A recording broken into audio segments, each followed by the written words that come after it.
Muy buenas a todos y a todos, amigos y amigas, aquí desde Espadas y Arados, después de un pequeño parón, unas pequeñas vacaciones de este verano de 2023, volvemos con los capítulos, volvemos con la historia del reino suevo de la Gallaecia y así llegamos al capítulo número 10. Que va a ser muy importantísimo para entender el proceso que está llevando a cabo los nuevos monarcas, en este caso Teodomiro, que es de quien vamos a hablar de hoy, pero también de su brazo derecho, que será Martín de Dumio. De esta manera el reino va a cambiar en muchos aspectos, diplomáticamente, administrativamente, territorialmente, y hasta vamos a conocer las costumbres de las gentes aquí por ese periodo gracias a un texto conservado. Es decir, este capítulo tal vez se debería llamar, más que el reinado de Teodomiro, la visión del reino de la Gallaecia por estos años.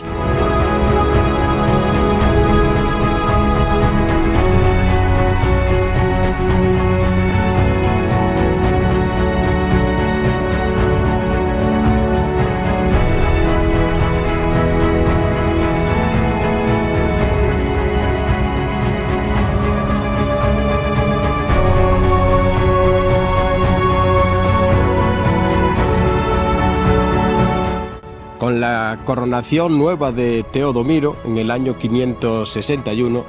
empezamos siguiendo el hilo cronológico que llevábamos anterior en la Gallaecia. Primero nos vamos a encontrar con los datos contrastados de quién era el rey Teodomiro realmente. Decir que, según Isidoro de Sevilla, el reino se convierte al catolicismo gracias a la predicación de Martín de Dumio y la coronación de Teodomiro. Claro, esto si lo encajamos con el rey anterior, si lo encajamos con Arimiro, que es el que convoca el primer, al parecer, según algunos cronistas, el primer concilio de Braga, que es mencionado por Gregorio de Tours, nos da que tal vez algunos autores indican que tal vez Arimiro y Teodomiro fueran la misma persona, el mismo rey, cosa que yo personalmente no lo creo. Lo que sí que vemos es que entre cronistas pues no llegan a un consenso de quién era quién, sobre todo en los sucesos. Tenemos a Carriarico, que es el primero que se convierte de nuevo al catolicismo. Después, 2 años de reinado de Arimiro, que ya parece que es cristiano y convoca el primer concilio de Braga, y ahora aparece Teodomiro, que posiblemente sea el rey que definitivamente haga que el cristianismo católico sea, como vamos a ver en el capítulo, la religión no solo en el campo de creencias, sino también en el campo administrativo y político. La religión católica tenga un grandísimo peso dentro del reino. Eso hace que asiente las bases de una reforma del catolicismo y que tendrá pues un importante eco en el devenir que nos vamos a ver ahora del reino suevo de la Gallaecia.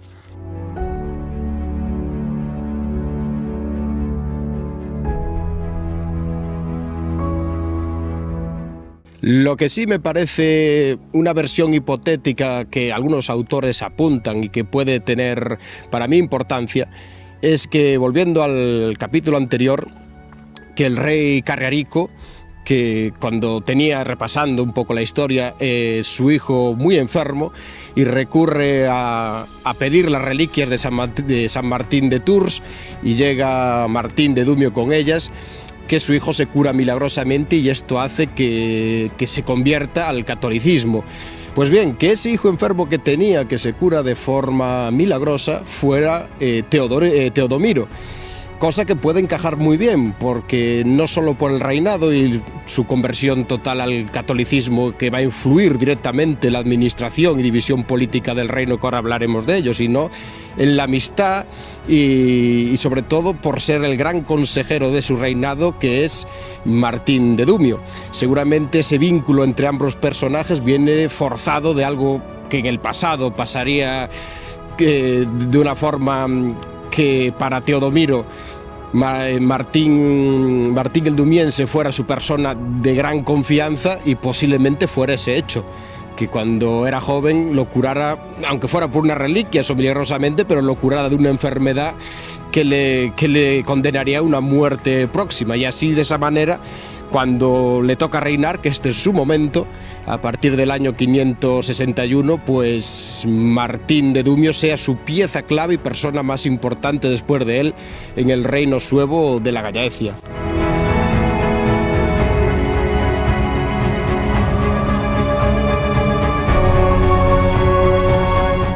De esta manera vamos a ver que en sus 9 años de reinado va a haber una política, por así decirlo, una diplomacia que tiene una pieza clave, que es desentenderse del poder visigodo. Si hasta ahora eran, digamos, políticamente vasallos del reino visigodo de Toledo, hasta en la religión, en el arrianismo, ahora con la conversión al catolicismo y además con diferentes vías diplomáticas y sucesos que van a acontecer internamente en el reino, se ve claramente una política de desvincularse de estos y buscar alianzas directamente en enemigos de los visigodos. En primer lugar, pactan con los bizantinos, con el gran Justiniano, que por estos tiempos estaba en guerra directamente con los visigodos, es decir, el imperio bizantino se había expandido desde su base oriental, herederos del antiguo imperio romano de Oriente. Desde su base oriental se había expandido hacia el occidente y ya tenía tierras en dominio en la península ibérica. Estamos hablando de la zona de Levante y del sur de la península. De esta manera, pues tenía una guerra directamente abierta contra los visigodos, una guerra no solo militar y política, sino también religiosa. Recordemos, visigodos arrianos, bizantinos católicos, y el pacto con estos, aparte de desvincularlos directamente de la política y la órbita visigoda, hace que tengan un poderoso aliado pues muy cerca de la Gallaecia. Decir que posiblemente la misión de Martín de Dumio llegando a estas tierras sería esa. Hay autores que dicen que su misión principal no solo era reconvertir a los suevos al catolicismo, sino también prepararlos y aliarlos políticamente y militarmente con su pueblo, que realmente serían los bizantinos. Y después otro pacto que seguramente tendría muchísimo que ver el propio Martín de Dumio es con los francos de Gotrán. Recordar que por este tiempo el reino franco estaba dividido en cuatro reinos, pero uno de ellos, que era el de Gotrán I, llamado el Santo, que era el rey franco de Borgoña, era un devoto cristiano que luchaba abiertamente contra el arrianismo. Una persona que el propio Gregorio de Tours le llamaba el Buen Rey. Recordemos que ahí, antes de llegar a la Gallaecia, estuviera Martín de Dumio, tuvo contacto con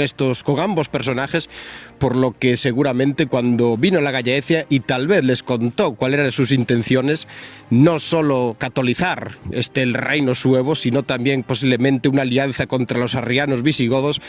este rey, cuando menos, Gotrán el Santo, que pactaría también seguramente una alianza contra los visigodos que, por lo menos en la cuestión de la fe, serían para él unos enemigos.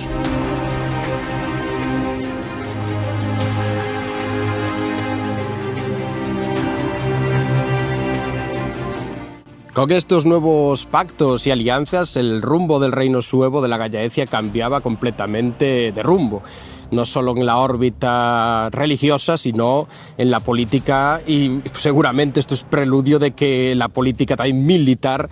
pronto habría sucesos. Y así es que ahora lo que le faltaba a Teodomiro, con su brazo derecho Martín de Dumio, era reorganizar el reino. ¿Y cuál era la mejor forma de reorganizar el reino al nuevo orden católico y administrativamente para ser más competente, digámoslo de esta manera? Pues copiar a la élite de ese tiempo, que aparte era la patria de Martín de Dumio, es decir, copiar al imperio bizantino. De esta manera se buscaría la forma de tras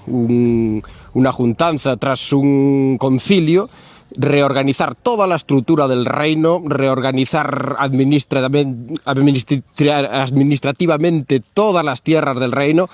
para así hacer algo a un espejo y semejanza de lo que era la élite de la época, que era el Imperio bizantino. Y así tal vez llegamos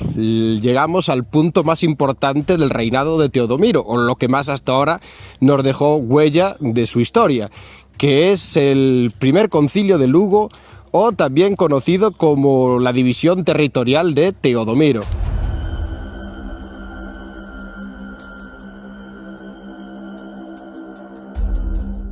Decir que hay quien realmente duda de este concilio, o que este fuera como tal un concilio. Tuviéramos ya en el año 560 el concilio primero de Braga, y de este concilio, el concilio llamado de Lugo, que tuvo lugar en la ciudad de Lugo, antigua capital norteña del reino, realmente lo que no se conserva son las actas del concilio, por eso algunos autores lo ponen en duda, pero sí se conserva parte de lo que allí se trató, se habló, y de las consecuencias que tuvo en el reino. Es decir, esto lo voy a hablar después del concilio, si realmente existió o no. Se sabe que sí, que algo hubo. Tal vez no un concilio, aunque tiene todas las formas, maneras y forma de tratados de un concilio, pero lo importante es la huella que va a dejar en el reino. Es decir, este concilio fue en el año 569, es decir, al final del reinado de Teodomiro. Fue presidido por Martín de Dumio y en presencia del propio rey, y también, que esto lo contaré al final, por una leyenda que se conserva de la zona, también en presencia del príncipe Miro. Todo apunta de que sí que había una necesidad de una gran, llamémosle, asamblea general del reino para sentar unas bases que las estaba preparando realmente Martín de Dumio. ¿Para qué los preparaba Martín de Dumio? Pues posiblemente, como esto desembocará, para una guerra a gran escala, que sería como una pequeña guerra mundial en su tiempo, donde el enemigo serían los arrianos y serían los visigodos. Entonces había necesidad de reorganizarse fuertemente para lo que vendría en el futuro, y creo que de aquí van a coger también nota los visigodos de que algo raro se está cociendo en el reino suevo. Decir que de lo más importante que tenemos de este concilio, o de este supuesto concilio, es la llamada división de Teodomiro, también conocida como el parroquial suevo, que esto, amigos y amigas, es un documento único, se puede decir, en Europa occidental por esos tiempos. Es decir, no hay prácticamente otro documento que marque tan bien las divisiones administrativas, las divisiones políticas y territoriales, como este documento único sacado de este concilio de Lugo. ¿Qué se copió? Pues como he dicho antes, se copió el modelo realmente bizantino, pero pasado a un territorio, a un reino de la Europa occidental. De esta manera el reino quedaba dividido en 12 diócesis, es decir, 12 obispos, 12 dióceles, que las cuales gobernaban, por así decirlo, de pequeña manera, como provincias en sus tierras, es decir, una reorganización del terreno totalmente basada en el catolicismo. Es decir, la persona casi más importante de cada región pasaría a ser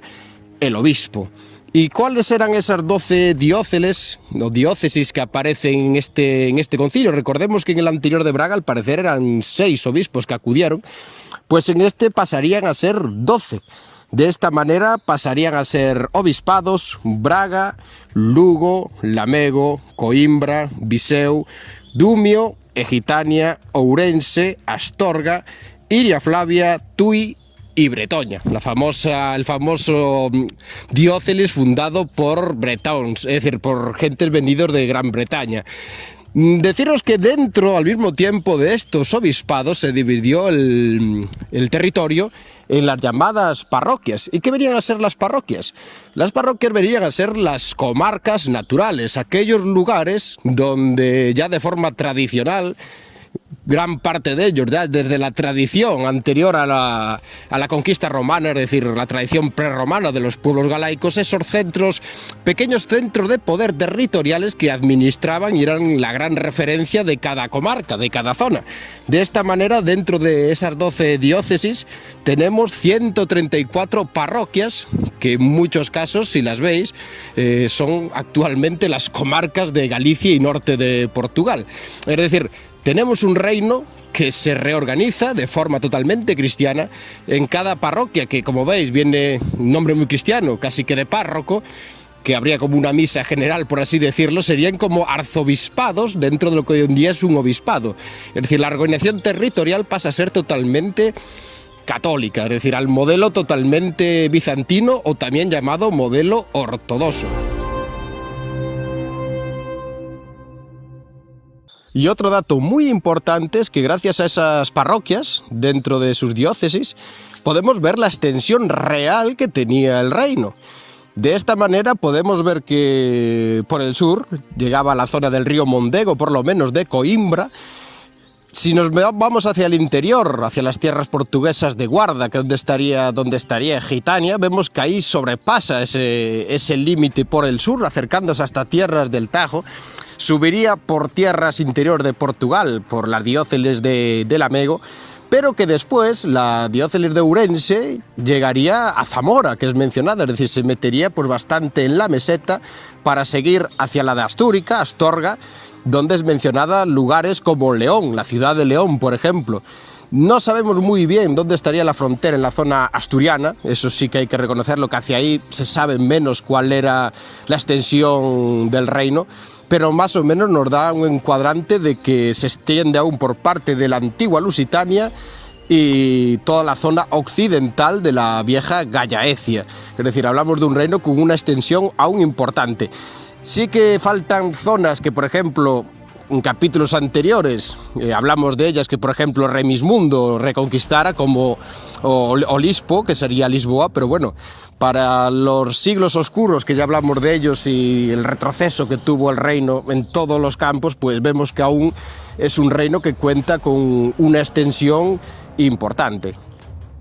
Y otro edicto importante de este concilio es que la propia Lugo, que es donde se realiza, pasa también a ser sede metropolitana. Es decir, si hasta ahora la única sede metropolitana de obispados en la Gallaecia era Braga, Bracara Augusta, donde estaba también la corte del reino, pues ahora la zona norte, la antigua ya capital del norte del reino, también recordemos en anteriores capítulos cuando el reino se divide en dos en las guerras civiles, pues también pasa a la categoría de sede metropolitana, es decir, Braga abarca como capital de esas sedes las del sur, y luego pasa a abarcar como capital de esas sedes las del norte, es decir, es un gran paso importante como ciudad, como entidad, el obispado y la ciudad de Lugo dentro del Reino Suevo. Pero para acabar con el concilio de Lugo, deciros que, como he dicho al principio, hay autores que niegan la existencia de tal porque no se conservan las actas, pero aún así sí que tenemos información sobre él, aparte de lo que viene siendo la propia división de Teodomiro o el parroquiale suevo, aunque algunos autores los meten en un par de años después, en el reinado de su hijo Miro, aunque hay algún dato que voy a mencionar aquí que tal vez lo mencione cuando hablemos del rey Miro o Mirón, que tal vez no sea la época real del parroquiale, porque hubo alguna guerra en el medio que sí influyó en los territorios que aparecen en el parroquiale suevo en pocos años, es decir, territorios que ya no eran suevos, que aparecen en el concilio, es decir, hay territorios que aparecen en este tiempo que serían de este concilio, pero cuando es el concilio de Braga, en teoría ya no pertenecen al reino suevo. Entonces, tal vez tenga más verisimilitud que este documento, la división de Teodomiro, que ya lo dice el nombre, o parroquiale suevo, sí sea de este concilio de Lugo del año 569. Después también aparecen mencionados manuscritos de este concilio en textos de autores medievales importantes, algunos como Lucas de Tuy o Bernardo de Brito. Y aparte, como pequeño refuerzo de la verosimilitud de que existió este concilio, deciros que también en el campo mitológico de los mitos hay una leyenda que lo contaré para el siguiente episodio, para el rey Miro o Mirón, que es de que este príncipe acude al concilio junto a su padre, Teodomiro, y allí se le aparece un personaje en una colina muy cerca de Lugo que se llama Obate o el Bate, y este le predice el futuro. Es decir, es una leyenda que quedó en el campo de los mitos, en el campo de la tradición oral, pero que menciona de que el rey Miro vino a Lugo como príncipe a un concilio. O sea que también merece la pena mencionarlo, porque sabes que a veces los mitos parten de hechos reales, aunque luego, bueno, pues el mundo fantástico y legendario los invada, pero suelen siempre partir de un hecho que fue realidad.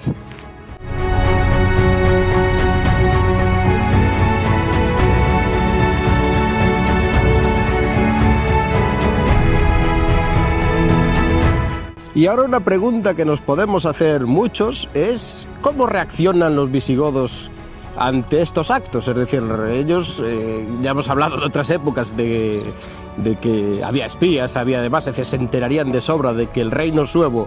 no solo rompió ser arrianos como ellos, rompió diplomáticamente pactos con ellos y se alió con enemigos de ellos, sino que están observando desde la meseta cómo el reino suevo se está reorganizando y preparando. ¿Y cuál es la reacción de estos? Aparte, cabe mencionar que en este momento el rey visigodo era el rey más fuerte que tuvo para mí en la historia los visigodos en la península ibérica, nada más y nada menos que Leovigildo. ¿Y cuál es la reacción de este, siendo un personaje, un rey tan energético militarmente? Pues se dice que en el último año de gobierno del rey Miro, en el 570, Leovigildo ataca el reino suevo, pero no se sabe con qué capacidad, con qué intención, dónde ataca el reino, pero sí que podemos sacar una hipótesis gracias al parrochiale suevo o su división, la de Teodomiro, para que veáis lo importante que puede ser este documento y la de datos, la de hipótesis que se puede sacar gracias a él. ¿Y cuál sería la zona que atacarían los visigodos? Por lo menos como para darle un susto a los suevos, porque en este momento, y estando Leovigildo de rey, la capacidad militar visigoda era mucho mayor que la sueva. Pues seguramente en algún lugar de frontera, en un lugar donde ambos reinos tuvieran frontera.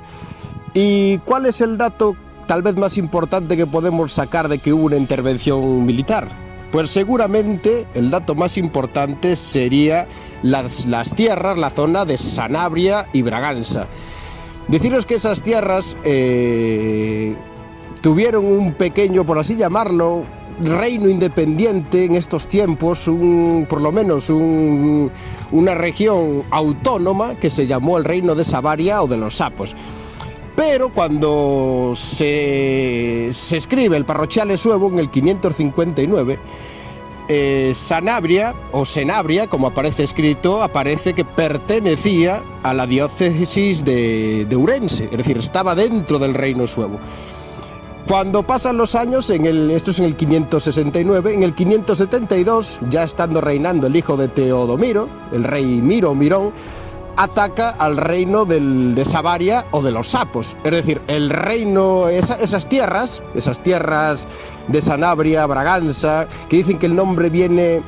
del río Sabor, también, que es un río portugués que está en esa zona, el reino de Savaria, como le llaman, aparecen algunas fuentes, parece que es independiente de los suevos, porque el rey Miro los ataca. Es decir, en un periodo de un par de años pasa a ser perteneciente al reino suevo a ser independiente. ¿Esto qué nos quiere decir? Que en el final del rey Teodomiro, ahí pasó algo. Es decir, ahí hubo algún acto militar, hubo alguna beligerancia que hizo que esas tierras se independizaran de los suevos.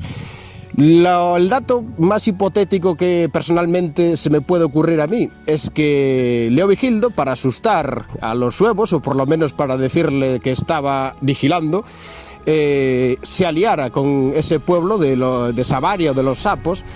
y ayudándole, prestándole ayuda militar, guerrearan a los suevos y se independizaran, pero pasaran a ser pues un reino satélite, un reino que, por así decirlo, estaba en la órbita de los visigodos, unos vasallos, por así decirlo.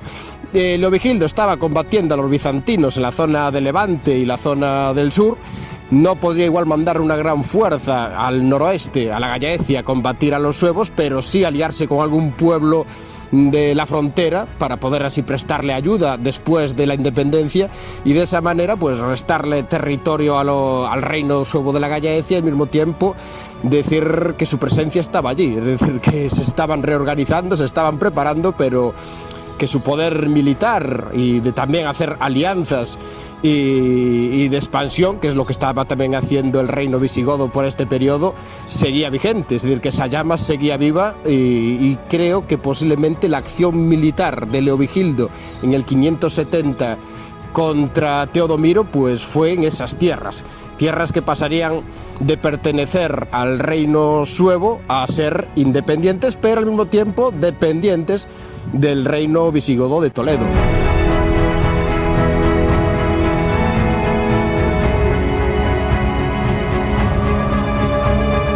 Pero deciros que de este acto beligerante, de esta acción militar de Leovigildo contra Teodomiro, tenemos otras, por así decirlo, dentro otra vez del campo de las leyendas y los mitos, tenemos otra anécdota como versión, que uno si estudia un poco más a fondo en este periodo, pues se encuentra con el mito del soriano Nicolás Raval, que habla de la fundación de Soria. Pues según él, Soria fue fundada por los suevos y vendría de Suevaria. Dice que allí estuvo los reyes Miros, que él llama, es decir, Teodomiro y su hijo Miro, o rey Mirón, que fundaron allí conventos, entre ellos algunos que se conservan hasta el día de hoy, como Santa María del Mirón,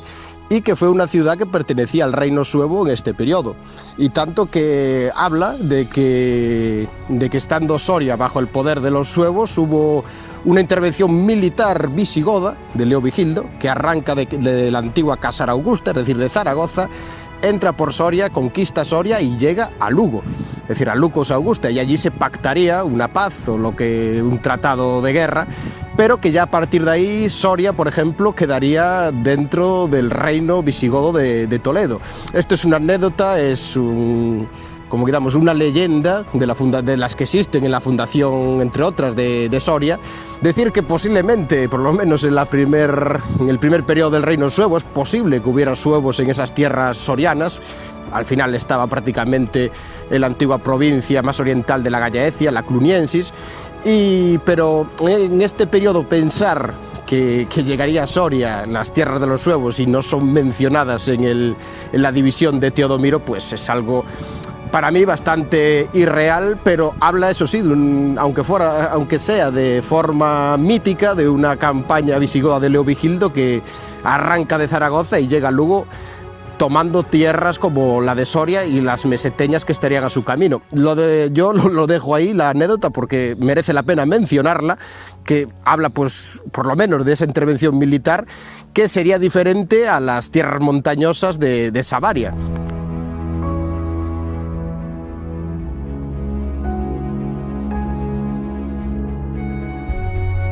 Y aparte, bueno, también lo dejo como prueba de que uno, si investiga, se pone en todos los campos a investigar, puede encontrar sustratos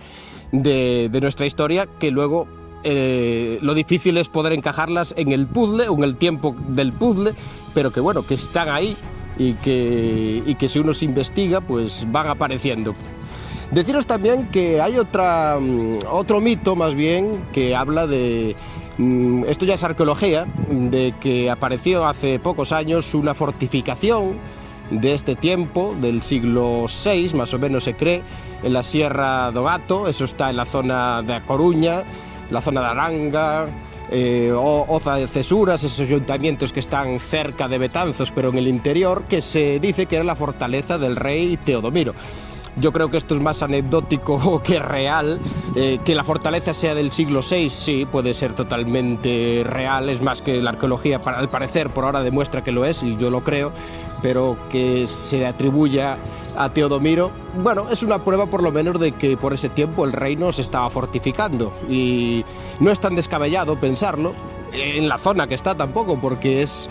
una vía natural entre el antiguo puerto de Brigantium, La Coruña, de la Torre de Hércules, hacia la ciudad de Lugo, por lo que con un importantísimo control visual de la zona, por lo que a encontrar lugares fortificados por ese tiempo para el control y dominio visual y militar de la zona, nos puede hablar de que sí, hay un fortalecimiento del reino, es decir, no solo administrativo y político, sino que también militarmente se empieza a fortificar, y para mí también es una mención importante porque estamos hablando de este periodo. Y algunos hasta pensarán que una fortaleza tan al occidente del reino y tan al norte, que es un poco descabellada, yo no lo veo de esa manera, porque el reino ya tiene en el antepasado, que hablamos en otros capítulos, de que sí que hubo desembarcos por mar que atacaron al reino, como el desembarco de los vándalos en el 445 en la zona de Tui, del río Miño, que llegaron a las tierras de Tui por el mar. En el mismo siglo tenemos desembarcos en la costa norte lucense de los Herulos, 2 desembarcos, es decir, que sí, podía haber la posibilidad de que un desembarcar en la zona tan importante como puerto de Brigantium, y que esa fortaleza pudiera cortar el paso de esas tropas hacia el interior, es decir, hacia la importante ciudad de Lugo, la capital del norte. Por lo que yo lo veo como una prueba de que sí es cierto de que en ese tiempo el reino se estaba fortificando.